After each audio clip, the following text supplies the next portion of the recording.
धन्यवाद सभापति जी। मैं आपके सामने पहली बार बोल रही हूँ। प्लीज़ 2-3 मिनट में आपसे रिक्वेस्ट करूँगी। प्लीज माँ, प्लीज़ बहुत आप बीच में बोल देते हैं, मेरा सारा रेपो खत्म हो जाता। धन्यवाद सभापति जी। मैंने लोकसभा में भी जो बोल रहे थे, क्योंकि आदत पड़ी हुई है लोकसभा की, सबके भाषण को हम लोग सुन रहे थे। निर्मला जी का, माननीय मंत्री जी का भी रिप्लाई भी सुना और बहुत सारी बातें समझ में आई। मुझे मुंशी प्रेमचंद जी की एक रचना याद आ गई, गोदान, गो का दान। एक बहुत गरीब फैमिली थी जो पूरे ज़िंदगी भर सपना देती रही कि अपने बच्चों को दूध और दही खिला पाए, एक गाय को पाल के। लेकिन उसका पति बीमार पड़ता है और शैया पर होता है। 5 मिनट बाद उसकी डेथ होने वाली होती है और पंडित जी आते हैं और कहते हैं कि गोदान कर दीजिए तो आपका पति स्वर्ग सिधार जाएगा। उसकी पत्नी घर से गई, 1 रुपए का सिक्का लेकर आई और पंडित जी को दिया और कहा, पंडित जी मेरे घर में यही 1 रुपया बचा है, पूरी जिंदगी मेरा पति दूध और दही के सपने लेकर गौ पालने के सपने देख रहा था और आज आप कह रहे हैं कि स्वर्ग सिधारने के लिए गौ का दान कर दीजिए। मैं ये इसलिए बोल रही हूँ कि आज मोदी साहब हमारे कह रहे हैं थाली बजाओ, थाली बजाओ, थाली बजाओ। आप सारा ठीकरा यूक्रेन की लड़ाई पे ठोक रहे हैं, आप कोविड को दे रहे हैं, लेकिन आपकी नीति ने जो नोटबंदी से 2016 से जो गलतियां पे गलतियां की, कभी भी उसका आप जिक्र नहीं कर रहे। जितने अर्थशास्त्री थे उन सब ने कहा था, जब हमारे देश की आर्थिक स्थिति बिल्कुल स्टेबल थी, उस वक्त नोटबंदी नहीं कीजिए। आपके स्वर्गीय में उनका नाम नहीं लूंगी, उन्होंने भी कहा था कि नहीं करनी चाहिए नोटबंदी। उस दिन से आज तक हम अपने देश की आर्थिक स्थिति को संभाल नहीं पा रहे। मैं 2013 का प्रधानमंत्री जी का भाषण याद कर रही थी, जिन पे उन्होंने कहा था कि मनमोहन सिंह जी महंगाई का मां नहीं बोलते हैं, प्लीज मनमोहन सिंह जी आए और महंगाई के बारे में बताएं कि कब कम होगी। उन्होंने कहा मरो तो मरो आपका नसीब। ये प्रधानमंत्री मोदी जी के शब्द थे मनमोहन सिंह जी के लिए। उन्होंने कहा था कि आप गरीबों के लिए कह रहे हैं मरो तो मरो आपका नसीब। मुझे फिर याद आ रहा है कोविड का वक्त, जब करोड़ों लोग सड़कों में चल रहे थे, हजार किलोमीटर चल के जा रहे थे, तो मुझे लगता है मोदी साहब यही कह रहे थे मरो तो मरो आपका नसीब। क्योंकि उस वक्त गरीब को पैसा देना था, तो आपने क्या बोला, सारे गरीब घर से बाहर निकलो और थालियां बजाने का काम करो, थाली बजाने से आपके पेट में भोजन मिल जाएगा। फिर हमारी माननीय मंत्री स्मृति ईरानी जी ने कहा कि जब भूखा बच्चा चीख कर भूख से व्याकुल हो रहा होता है तो सरकार क्यों नहीं सुनती है।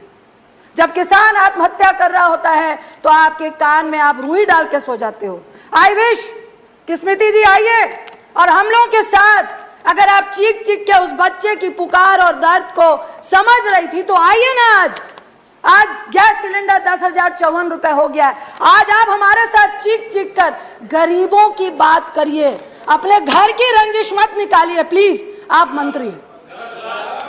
इसके बाद मैं सुषमा जी का एक मिनट रंजिता, माननीय मंत्री, किसी का नाम लेकर यहाँ सवाल नहीं करना चाहिए। स्वर्गीय सुषमा जी की स्पीच को याद करना चाहती हूँ, जिन्होंने कहा था कि यह संवेदनहीन सरकार है, यह बिल्कुल भी गरीबों के बारे में सोचने वाली सरकार नहीं है, यह विश्वासघाती सरकार है।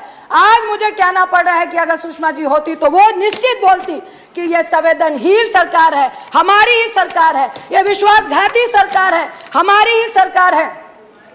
मुझे डर लगता है जब मैं प्रधानमंत्री की उस स्पीच को सुनती हूँ, जो उन्होंने कहा था कि घर में चूल्हा नहीं जलता है, बच्चे भूख से रो कर सोते हैं और माँ आंख में आंसू लेकर चुप हो जाती है। जब आंसू की बात पीएम साहब के मुंह से सुनते हैं तो हमें डर लग जाता है, क्योंकि उन्होंने पहले मिडिल क्लास से महिलाओं के आंसू निकलते हैं, मेरे भी निकलते हैं, सब्सिडी छोड़ दो, महिलाओं ने छोड़ दी। कहा गरीबों को सब्सिडी देंगे, महिलाएं पसीज गई, हम सब ने सब्सिडी छोड़ दी। आज हर्ष क्या हुआ, आज आपने 1600 रुपए का एक झुंझुना पकड़ाकर 7 करोड़ लगभग लोगों को आपने चूल्हा और गैस दिया, आपको मालूम था कि गरीब आपके झांसे में फंसेगा। एक चुनाव, दो चुनाव आपने उज्ज्वला योजना से निकाल लिए। उसके बाद क्या हुआ? क्या वो 1600 रुपए, वो सब्सिडी जिस रेवड़ी की बात आज मोदी साहब कर रहे हैं, प्रधानमंत्री साहब कर रहे हैं, क्या वो रेवड़ी नहीं थी? लेकिन वो रेवड़ी में फर्क इतना था, गरीबों के लिए नहीं थी, गैस एजेंसीज के लिए थी। आप 1600 रुपए गरीबों से ले रहे थे, बाकी का पैसा सरकार दे रही थी। किसका दे रही थी? टैक्स पे ही का दे रही थी। उसके बाद क्या हुआ? आज आंकड़ा है, इतना वक्त नहीं है, लगभग 7 करोड़ घर, जिसमें 4.5 करोड़ वो लोग हैं जो उज्ज्वला के तहत आते हैं, एक साल में एक भी गैस रिफिल नहीं करा रहे हैं। 3.5 करोड़ के लगभग वैसे लोग हैं जो साल में एक रिफिल करा रहे हैं। यह किसको दिया था झुनझुना? यह किसकी रेवड़ी थी? रेवड़ी तो प्रधानमंत्री साहब आपने भी दी। कल मैं सुन रही थी आपके लोकसभा में भाजपा के एक सांसद बोल रहे थे कि भाई उस वक्त भी आपके टाइम पे 900 रुपए गैस सिलेंडर था। मानते हैं 900 रुपए था, लेकिन हम अपनी रेवड़ियां गरीबों में दे रहे थे, बिल्कुल 400 रुपए कम में गैस सिलेंडर दे रहे थे। हम गरीबों की मदद कर रहे थे, हम एनपीए की और करोड़पतियों की मदद नहीं कर रहे थे। हम उनके 3.5 लाख करोड़ रुपए माफ नहीं कर रहे थे, हम गरीबों को दे रहे थे। आप सिर्फ खाद्य सुरक्षा की बात कर रहे हैं। एक तरफ मोदी साहब कहते हैं कि रेवड़ी बांटना बहुत खतरनाक है। चाहे आपकी कोई भी गरीबों के लिए रेवड़ी हो, वो रेवड़ी में ना तिल था, ना चीनी थी, ना गुड़ था। ये तिल, चीनी, गुड़ सब कुछ कोई जो लेके गया वो कॉर्पोरेट थे। एक और रेवड़ी की याद दिलाना चाहती हूं आपको, जियो। आप एक तरफ कह रहे हैं कि रेवड़ी नहीं खिलानी चाहिए, आपने क्या किया? पूरे देश को जियो का रेवड़ी खिलाई। पहले बोला मुफ्त में दे रहे हैं, मुफ्त में दे रहे हैं, मुफ्त में दे रहे हैं। जब आपको आदत डल गई, उसके बाद अब कितने में जियो का लोग प्रीपेड और पोस्टपेड भरवाते हैं। ये कौन सी रेवड़ी थी? ये रेवड़ी भी कॉर्पोरेट के लिए थी, गरीबों के लिए नहीं थी। दूसरी तरफ मैं आपको जरूर कहना चाहूंगी कि मेरी बात हो रही थी, एक छोटी सी फैक्ट्री चलाने वाला व्यक्ति है, उन्होंने सुबह बोला कि जीएसटी, निर्मला जी का कल मैं भाषण सुन रही थी कि उन्होंने बोला कि लगभग 1,45,00,000 करोड़ जीएसटी समथिंग, मेरे आंकड़े गलत हो सकते हैं, कि इस बार भी हमने जीएसटी से पाया। मैं मंत्री साहब से पूछना चाहूंगी, आप जीएसटी तो पा रहे हैं, जो लोग काम कर रहे हैं, फैक्ट्रियां चला रहे हैं, विद इन मंथ उनको ब्याज, बैंक का ब्याज भी देना पड़ता है, जीएसटी भी गवर्नमेंट को देना पड़ता है। 15 दिन के अंदर अगर वो नहीं देंगे तो आप पेनल्टी लगाते हैं, लेकिन उनका जीएसटी का इनपुट आपको कितने दिन में देना था? एक साल लगाकर आप उनका इनपुट नहीं देते हैं। क्या खरबों रुपए आप उनके इनपुट से बना के, क्या सरकार पूरे देश को उसी इनपुट से चला रही है क्या?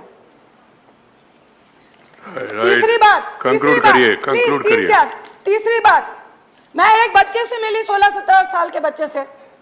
आप जीएसटी लगा रहे हैं 5%, आप जीएसटी लगा रहे हैं 12 से 18%। दोनों ही जीएसटी में आम आदमी मरता है। किसी ने बोला कि 5% जीएसटी से किसको फर्क पड़ेगा? पड़ता है। जो व्यक्ति वृद्धा पेंशन 500 रुपए के लिए 8 घंटे लाइनों में खड़ा होता है, पूरा महीना चलाता है, अगर उसको 5% जीएसटी लगता है तो फर्क पड़ता है। आप कहते हैं कि नहीं, खुला जो गरीब है वो खुले का खाता है, उसको फर्क नहीं पड़ेगा। मैं आपसे पूछती हूं कि क्या आप चाहते हैं जिंदगी भर वो गरीब ठेले में मक्खी लगता हुआ खाना ही खाता रहे? क्या उसका हक नहीं है कि वो पैकिंग खाने को खाए? क्या उसका नहीं है कि स्वस्थ खाना खाए? प्लीज सर, 2-3 मिनट स्वस्थ खाना खाए। दूसरी तरफ आप ये बताइए, टेट्रा पैक में जो 10 से 12 रुपए की लस्सी, छाछ, दूध, दही, हम सब बच्चे स्कूल से आते हैं तो जाके किसी भी एमडीएमसी के, एमडीसी के उससे छाछ लेते हैं, तो क्या उसमें आप 12 से 18% जो लगा रहे हैं वो क्या गरीब अमीर खाता है?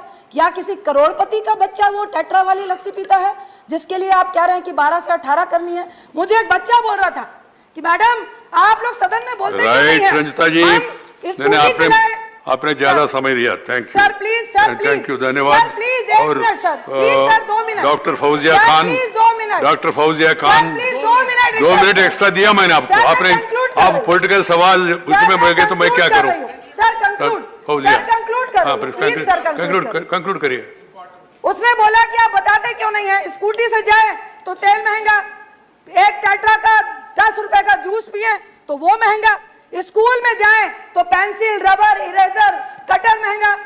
आदमी जाए तो कहां जाए। एक तरफ आप नोट कोविड में 23 करोड़ को गरीबी रेखा में लेके आ गए, 98% लोग की सारी आमदनी घट गई। मैं आपसे एक रिक्वेस्ट करती हूं, बार बार लोग कह रहे थे कि रुपया गिर रहा है, देश की आबरू जा रही है, आबरू जा रही है। मनमोहन सिंह जी ने आपने पूछा था और मनमोहन सिंह जी ने बोला उस वक्त भी कुछ नहीं था, लेकिन 59 से 69 हुआ और विद इन 4 मंथ में दोबारा 59 में लेकर आ गए थे। क्या आप लेकर आएंगे? डॉक्टर मैं फौजिया आपसे खान, आग्रह करती हूँ कि प्लीज जहां पर कांग्रेस इस देश की आर्थिक स्थिति को छोड़ के गई थी